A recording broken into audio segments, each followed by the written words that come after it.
નમસ્કાર, જય હિન્દ, વંદે માતરમ. વિદ્યાર્થી મિત્રો, તમારું સ્વાગત છે IAS lifestyle academy daily the Hindu એનાલિસિસમાં. આજે આપણે ડિસ્કસ કરવાના છીએ 18 એપ્રિલ ધ હિન્દુ એનાલિસિસ. સૌથી પહેલી એક ઇન્ફોર્મેશન આવેલી છે જે કરંટ અફેર બેઝ ન્યૂઝ છે, થિયરીમાં ક્યાંય જોવા નહીં મળે, એટલે ધ્યાનથી સમજજો. જીએસ પેપર 2 અને જીએસ પેપર 3 બંને માટે અગત્યની છે. એ છે ગ્રીન ક્રેડિટ પ્રોગ્રામ. 3 ટોપિકનું કોમ્બિનેશન છે: કરંટ અફેર, જીઓગ્રાફી, એન્વાયરમેન્ટ. અને આના માટે આપણે જે પોલિસી બનાવીએ છીએ, બરાબર, તો એ પોલિટી માટે પણ ઇમ્પોર્ટન્ટ છે. ગ્રીન ક્રેડિટ પ્રોગ્રામ જે શું, કઈ રીતે કામ કરે છે, એની ઉપર સવાલો ઉઠ્યા છે. સવાલો શું છે એ આપણે અંતભાગમાં સમજશું. અત્યારે ખાલી એ પ્રોગ્રામ પહેલા શું છે ધ્યાનથી સમજો. Green credit program. તો ગ્રીન ક્રેડિટ પ્રોગ્રામમાં કોઈ પણ વ્યક્તિ કે કંપની, ગ્રીન ક્રેડિટ પ્રોગ્રામમાં કોઈ પણ વ્યક્તિ કે કંપની પોતે, બરાબર, એન્વાયરમેન્ટ પ્રોટેક્શન માટે શું કરી શકે છે? કાર્ય કરી શકે છે.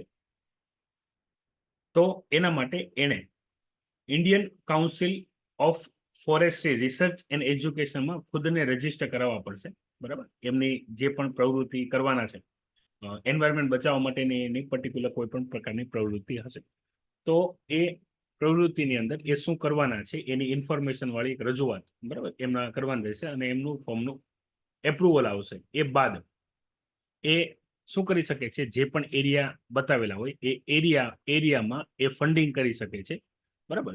પછી જે પણ ત્યાં સ્ટેટ ડેવલપર હશે, એગ્રીકલ્ચર સઘન વૃક્ષો વાવવા માટે એક્સપર્ટ, એ વ્યક્તિને ફંડિંગ કરવાનું રહેશે.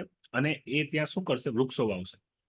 2 વર્ષ બાદ ફરીથી એમને જ્યાં રજીસ્ટ્રેશન કર્યું છે ત્યાં શું કરવાનું છે? રિક્વેસ્ટ કરવાની રહેશે કે ભાઈ અમે જે સઘન એગ્રીકલ્ચર એક્ટિવિટી છે અથવા એન્વાયરમેન્ટ પ્રોટેક્શન એક્ટિવિટી છે એનું કાર્ય અમે કર્યું છે, 2 વર્ષ કમ્પ્લીટ થઈ ગયા છે. તો જે એરિયા તમને અલોટમેન્ટ કરેલો હશે, બરાબર, એ એરિયામાં ઇન્સ્પેક્શન કરવા માટે ઓફિસર્સ આવશે, ઇન્સ્પેક્શન કરશે અને એ એક વૃક્ષના એક ગ્રીન ક્રેડિટ તમને આપશે.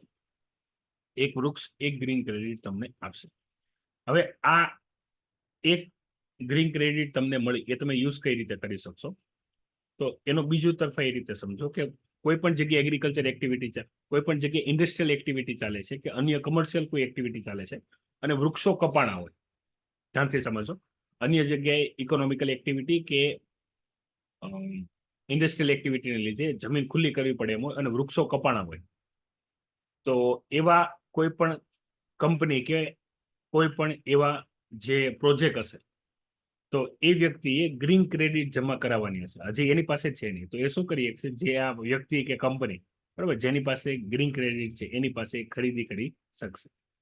તો આ વ્યક્તિ કે જેને પેલા ફંડિંગ કર્યું હતું, 2 વર્ષ સુધી એ જે પણ એરિયા છે, બરાબર, એને ડેવલપ કરવા માટે જમીન એલેટ કરેલી હતી, બરાબર, તો એનું એને બેનિફિટ મળશે. બીજું અહીંયા આપેલ છે CSR, બરાબર, કોર્પોરેટ સોશિયલ રિસ્પોન્સિબિલિટી, બરાબર. આની અંદર CSR ની અંદર જે પણ કોઈ મોટી કંપનીઓ હોય છે એને પોતાની કંપનીના એમ્પ્લોય સિવાય, બરાબર, જે આજુબાજુની જગ્યા હશે, બરાબર, કોઈ પણ જગ્યા, મતલબ આજુબાજુની જોવી નહીં, કોઈ પણ જગ્યાએ સોશિયલ ઇન્ફ્રાસ્ટ્રક્ચર ડેવલપમેન્ટ કરવું પડશે. સ્કૂલ, કોલેજ, બરાબર, આ ટાઈપની જે એક્ટિવિટી હોય, બરાબર, એની અંદર ડેવલપમેન્ટ કરવું પડશે અને બતાવવું પડશે. એના પર્સન્ટેજ ફિક્સ છે. તો એ ફંડ આની અંદર યુટિલાઇઝ થઈ શકે છે. પ્લસ મેં તમને જે પેલી વસ્તુ કીધી, હવે આખો મુદ્દો જે છે, બરાબર, એ એના માટે ગવર્મેન્ટ પાસે અમુક મતલબ આ એક વાત, આ મેં તમને જે અહીંયા જેટલી પણ ઇન્ફોર્મેશન જણાવી, આ ઇન્ફોર્મેશન છે જે એ ગ્રીન ક્રેડિટ પ્રોગ્રામ છે શું, કઈ રીતે કામ કરે છે, કોઈ વ્યક્તિ, બરાબર, કોઈ વ્યક્તિ કે સંસ્થા, કંપની, બરાબર, ઓર્ગેનાઇઝેશન, એને શું બેનિફિટ મળશે, કઈ રીતે બેનિફિટ મળશે, આ થઈ ગઈ એની ક્લેરિટી.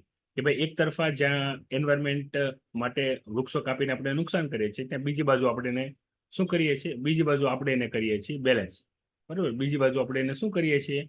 બીજી બાજુ આપણે એને કરીએ છીએ બેલેન્સ. તો અહીંયા જે સવાલ ઉઠ્યા હતા એ ઉઠ્યા હતા કે કોઈ પણ વ્યક્તિ કે કંપની, બરાબર, આ ગ્રીન ક્રેડિટમાં પ્રોફિટ કમાવા માટે જે એગ્રીકલ્ચર લેન્ડ હશે, બરાબર, એગ્રીકલ્ચર અને ઉપજાઉ જે લેન્ડ હશે, બરાબર, એનો ઉપયોગ કરશે. તો એ લેન્ડ 2 વર્ષ સુધી શું રહેશે? 2 વર્ષ કે જેટલો ટાઈમ ગ્રીન ક્રેડિટ મેળવવા માટે વૃક્ષો વાવીને, બરાબર, જ્યાં ઉપજ થઈ શકતી હતી, ખેતી લાયક પાક ઉત્પાદન થઈ શકતું હતું, ત્યાં માત્ર ગ્રીન ક્રેડિટના હિસાબે એગ્રીકલ્ચર એક્ટિવિટી નથી થઈ શકતી. તો આને વસ્તુ આપેલી હતી, બરાબર. આને રિસ્ટોર ફોરેસ્ટ એક્ટિવિટીની અંદર આને લીધેલું છે. અને અહીંયા એવી ક્લેરિટી આપવામાં આવે કે આની અંદર જે એગ્રીકલ્ચર લેન્ડ હશે, બરાબર, એગ્રીકલ્ચર લેન્ડ આવશે નહીં. બિન ઉપજાઉ લેન્ડ હોય એગ્રીકલ્ચર લેન્ડ આની અંદર કન્સિડર કરવાની નથી. એ રીતે અહીંયા આપેલી છે. આખી જે ચર્ચા છે યુનિયન એન્વાયરમેન્ટ મિનિસ્ટ્રીની અંદર આખી ગાઈડલાઇન્સ આ પ્રસ્તુત થઈ છે. આની અંદર ઘણા વૃક્ષો વાવવાની શું કરેલી છે, પહેલ કરેલી છે. કે જ્યાં એક તરફ આપણે ઇકોનોમિકલ એક્ટિવિટી અથવા ઇન્ડસ્ટ્રીયલ એક્ટિવિટીની અંદર જે આપણે વૃક્ષો કાપી રહ્યા છીએ, ડિફોરેસ્ટેશન કરી રહ્યા છીએ, ત્યાં નવું રિફોરેસ્ટેશન, બરાબર. રિફોરેસ્ટ મતલબ એક થાય જંગલનું કાપવું ને એક થાય જંગલ વસાવવું, બરાબર. એ રીતે આપણે કામ કરશું બેલેન્સ કરીને. તો આખી ચર્ચા હતી ગ્રીન ક્રેડિટ પ્રોગ્રામને લઈને. આમાં હજી કાંઈ પણ ના સમજાણું હોય, બરાબર, તો પણ તમે કમેન્ટ કરી શકશો. કોઈ પણ ઇન્ફોર્મેશન ના સમજાણી, હાલાકી આ અત્યારે ન્યૂઝ બેઝ છે, પહેલા પેજ ઉપર ન્યૂઝ છે, બરાબર. હવે આનું શું થશે કે આખો ફૂલ્લી એડિટોરિયલ આવશે, ત્યારે પણ આપણે ડિટેલમાં ચર્ચા કરશું. પણ તો પણ ના સમજાણું હોય તો કોઈ પણ પ્રકારની ચિંતા કર્યા વગર શું કરી શકો છો, તમે કમેન્ટ કરી શકો છો અથવા ક્વેશ્ચન પૂછી શકો છો. ખાસ વિદ્યાર્થી મિત્રો, ઘણા બધા વિદ્યાર્થીના ક્વેશ્ચન હતા કે સર લાઈવ સેશનમાં અટેન્ડ કરવું હોય તો શું કરો. તો લાઈવ સેશન અટેન્ડ કરવા માટે વિદ્યાર્થી મિત્રો તમે જે એકેડમીની એપ્લિકેશન છે, બરાબર, જેની લિંક દરેક વિડીયો, આપણે દરેક કરંટ અફેરના વિડીયો, દરેક થિયરીના વિડીયોમાં આપેલી છે, એ ડાઉનલોડ કરો. એમાં સવારે 7:30 વાગે, બરાબર, સવારે 7:30 વાગે ડેલી કરંટ અફેરના લાઈવ લેક્ચર થાય છે, બરાબર. અને 8 વાગે પોલિટી લાઈવ લેક્ચર થાય છે, જે તમે અટેન્ડ કરી શકો છો. ઓકે, ખ્યાલ આવ્યો. ચાલો, પછી એક અગત્યની જે ડિસ્કશન છે એ છે ગ્રેટ ઇન્ડિયન બસ્ટર્ડ, બરાબર. Great Indian bastard. તો ગ્રેટ ઇન્ડિયન બસ્ટર્ડ જે છે, જેનું IUCN status critical in danger છે, શિડ્યુલ 1 પ્રોટેક્શન મળેલું છે, બરાબર, વાઇલ્ડ લાઈફ પ્રોટેક્શન એક્ટ અંતર્ગત. તો એને બચાવવા માટે ઘણા બધા કાર્ય કરવામાં આવી રહ્યા છે. આના માટે જે ટાર્ગેટેડ રાજ્ય છે એ છે રાજસ્થાન અને ગુજરાત. તો એન્વાયરમેન્ટ એ ફંડામેન્ટલ રાઇટ્સ કન્સિડર કરવામાં આવે છે. ક્લાઇમેટ ચેન્જને લઈને સરકાર ઇક્વલી સ્ટેપ લેશે, બરાબર, for also humans and animals, બરાબર. જેટલો અધિકાર આપણને છે એટલો જ પ્રાણીઓને પણ છે. અને એના માટે સુપ્રીમ કોર્ટે ધ્યાન પણ દોર્યું છે સરકારનું કે ભાઈ આને જેટલું પણ જલ્દી બની શકે, બરાબર, એટલું જલ્દી તમે આને શું કરો, પ્રસ્થાપિત કરો. હવે અહીંયા જે ગ્રેટ ઇન્ડિયન બસ્ટર્ડની જે સ્પીસીસ, બરાબર, 200 થી ઓછી રહી ગઈ છે, સંખ્યા ગણી શકાય છે, ક્રિટિકલ ઇન ડેન્જર છે. તો આનું મુખ્ય કારણ છે શું આટલું ઓછું થવાનું? તો સૌથી અગત્યનું છે, બરાબર, IUCN સ્ટેટસ ઘણા બધા એનિમલના પૂછાશે. તો એની અંદર હંમેશા યાદ રાખજો, સૌથી પહેલું હશે એક હશે પોપ્યુલેશન નેરો, બરાબર, કે ભાઈ એને જે પોપ્યુલેશન વધવા માટે જે કન્ડિશન, જે એન્વાયરમેન્ટની જરૂર હશે એ નહીં હોય.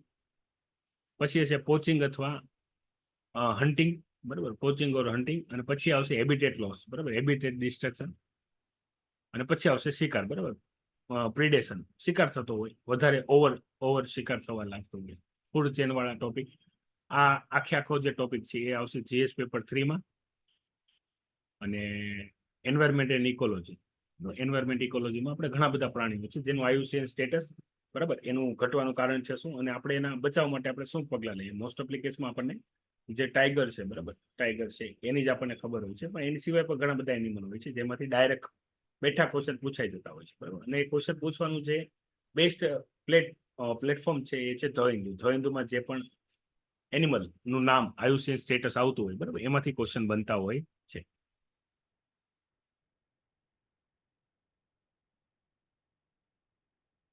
હવે અહીંયા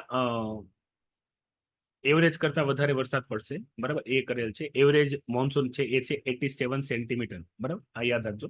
એનાથી વધારે, બરાબર, 6% વધારે, તો 106%. લાસ્ટ ટાઈમ આપણે કરંટ અફેર વાળો તમે જો ધ હિન્દુ એનાલિસિસ જોયું તો એની અંદર આપણે બધા ડિસ્કશન કર્યા હતા, બરાબર, કઈ રીતે વરસાદ આવે છે, વરસાદ આવવાનું કારણ છે શું, બરાબર. તમે કરંટ અફેર ના જોયા હોય તો આપણી વોટ્સઅપ ચેનલ છે એની અંદર કરંટ અફેરનું લિંક છે, જેની અંદર લખેલું જ છે રેન પેટર્ન, અલનીનો અને લાનીનો. એ કરંટ અફેર તમે જોજો એટલે રેન પેટર્ન ખ્યાલ આવી જશે. અને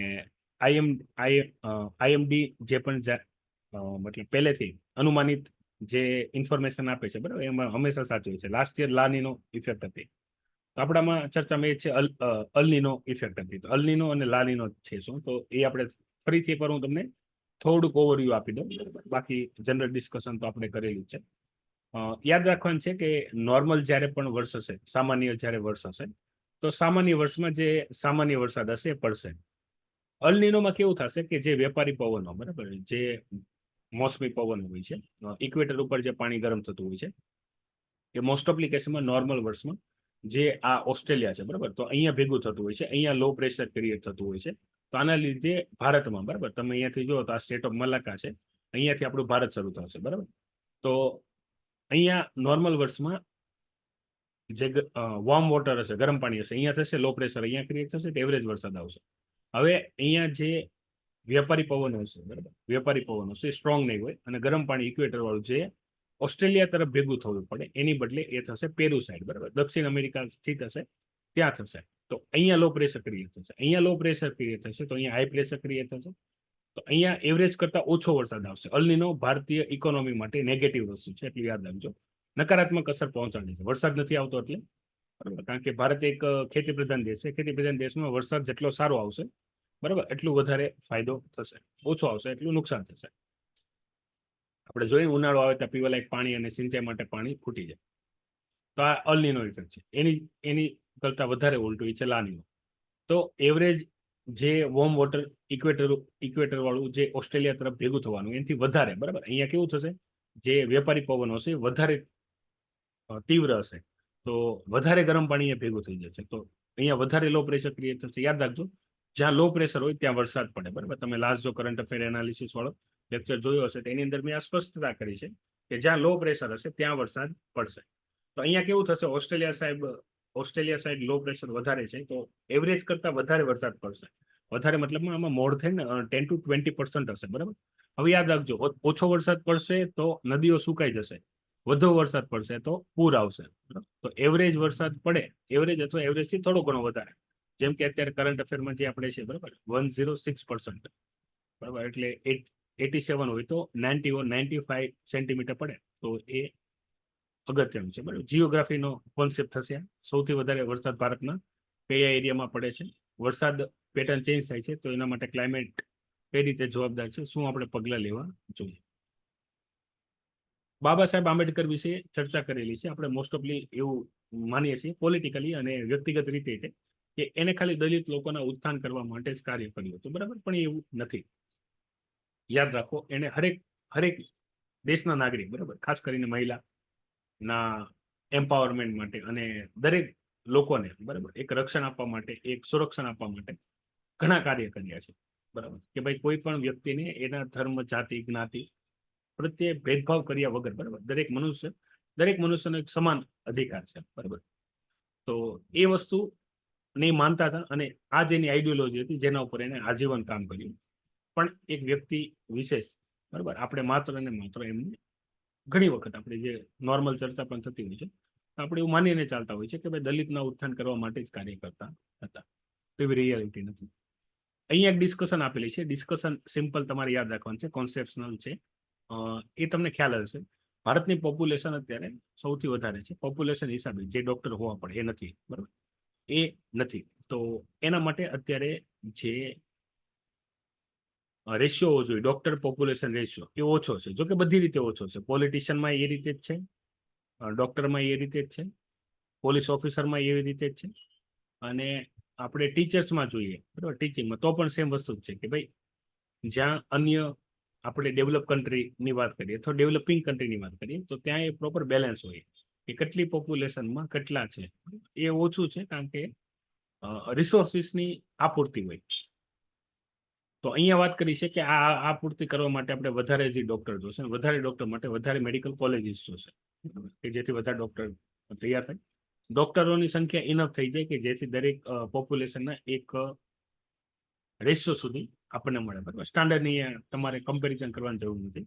specialise your background, graduation background doctor છે તો તમારા માટે આ બધી વધારાની ડિટેલ કામની છે. અધરવાઇઝ યાદ આ તમે ખાલી લખી શકશો બરાબર કોઈ જગ્યાએ કે ભાઈ કોઈ જગ્યાએ હોસ્પિટલ હશે, મેં તમને આની પહેલા પણ વાત કરી હતી, એજ્યુકેશન અને હેલ્થ આ મોસ્ટ ટાઈમ્પી ટોપિક છે યુપીએસસીના એસએ કે જીએસ બંનેમાં.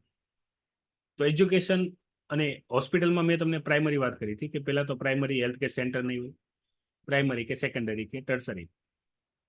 પ્લસ હશે તો ત્યાં સ્ટાફ નહીં હોય, સ્ટાફ હશે તો ઇક્વિપમેન્ટ નહીં હોય, ઇક્વિપમેન્ટ હશે તો કામ નહીં કરતા હોય, અને સ્ટાફ હશે તો સ્કિલ નહીં હોય અથવા આવતો નહીં હોય, રજા ઉપર હશે મોસ્ટ ઓફ ધ કેસમાં. તો આ બધી ઘણી બધી સમસ્યા છે હેલ્થ કેર સિસ્ટમની, તો સુધારવાની છે. બરાબર, તમે ડીએમ બનશો અથવા તમને આવી કન્ડિશન આવશે કે તમે કોઈ એક હોસ્પિટલમાં વિઝિટ કરવા માટે ગયા, બરાબર, ત્યાંના જે મેઇન ડોક્ટર હતા, હેડ ઇન્ચાર્જ અને બીજા અન્ય પણ ડોક્ટરો એ આવતા નહોતા, બરાબર, અને સેલરી લેતા હતા એક્સેટ્રા એક્સેટ્રા. તમે શું કરશો આ એ ટાઈમ? તો મેડિકલ કોલેજો વધારવાની છે, ખાસ કરીને ગવર્મેન્ટ મેડિકલ કોલેજ, બરાબર. પ્રાઇવેટમાં ફીસ વાળો પણ એક ઇસ્યુ છે, પણ એ અહીંયા અલગથી આપણે કન્સિડર કરવાનો નથી. ડોક્ટરી ફિલ્ડને લઈને પણ ઘણી બધી સમસ્યા છે.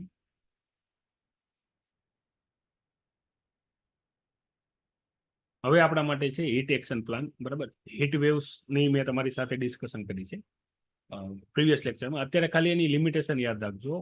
લિમિટેશન શું છે ફિલિમ્સ માટે? તો 40 ડિગ્રી ટેમ્પરેચર હશે કોનું? પ્લેન એરિયા, પ્લેન મતલબમાં મેદાની એરિયા. મેદાની એરિયામાં જો 40 ડિગ્રી ટેમ્પરેચર છે અને કોસ્ટલ રીજન, કોસ્ટલ મતલબમાં દરિયા કિનારો, આપણે ગુજરાતથી વાત કરીએ, બરાબર, ગુજરાતથી આપણે વાત કરીએ તો આજે દરિયા કિનારો છે એને કહેવાય કોસ્ટલ રીજન, બરાબર, તટીય મેદાની પ્રદેશ.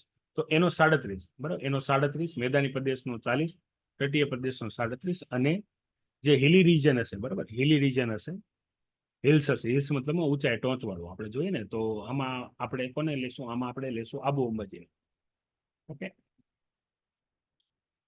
આબુને લેશું, જે ટોચ ઉપર હિલ સ્ટેશન હોય. તો એ ટોચ ઉપરના જે હિલ સ્ટેશન હશે, ઓકે, તો એમાં ટેમ્પરેચર 30 ડિગ્રી હોય. આ થઈ ગઈ નોર્મલ એરિયાને લઈને.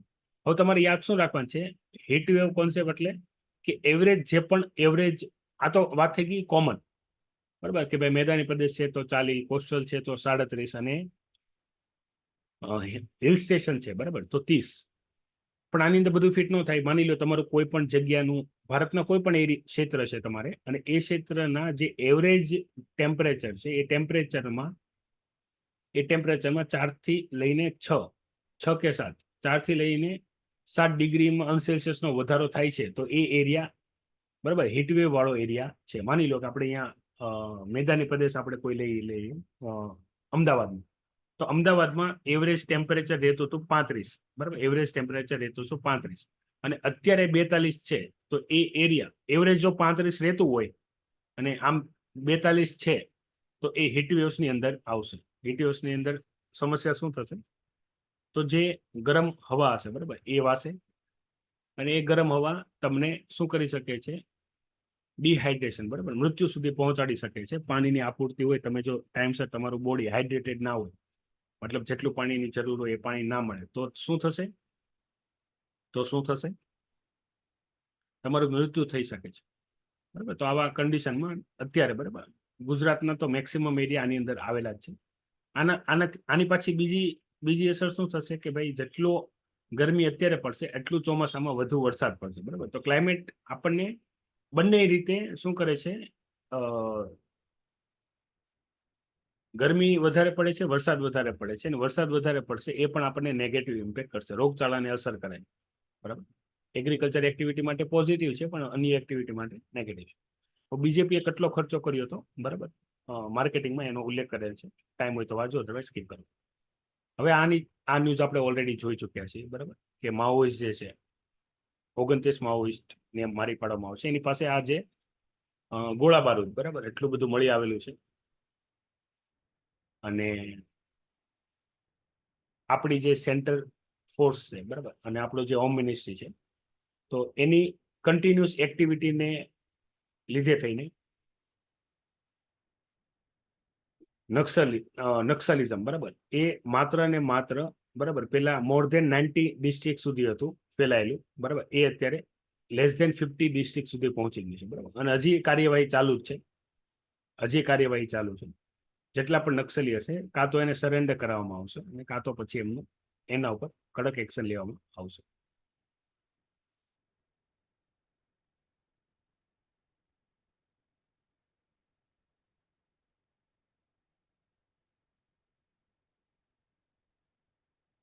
ઇન્ટરનેશનલ ન્યૂઝમાં કોમનલી ન્યૂઝ છે એ છે રશિયા યુક્રેન વાળી, બરાબર. હવે એક આ કેપિટલ એક્સપેન્ડિચરની પણ ન્યૂઝ આપેલી છે, જે લાસ્ટ ટાઈમ સરકારે વચન આપેલું હોય કેપિટલ ઇન્વેસ્ટમેન્ટ, જેને કેપેક્સ કહીએ છીએ આપણે શોર્ટ ફોર્મમાં.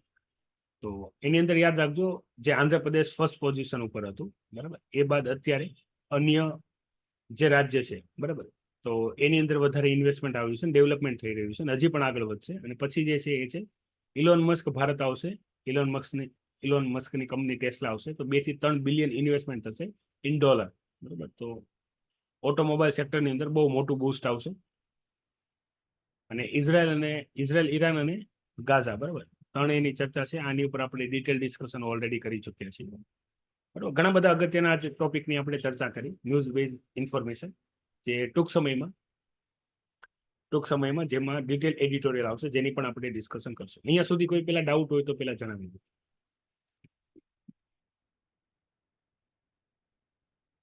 અહીંયા સુધી કોઈ ક્વેશ્ચન, ડાઉટ? નહીં તો લેક્ચર અહીંયા વિરામ આપું. જય હિન્દ, વંદે માતરમ.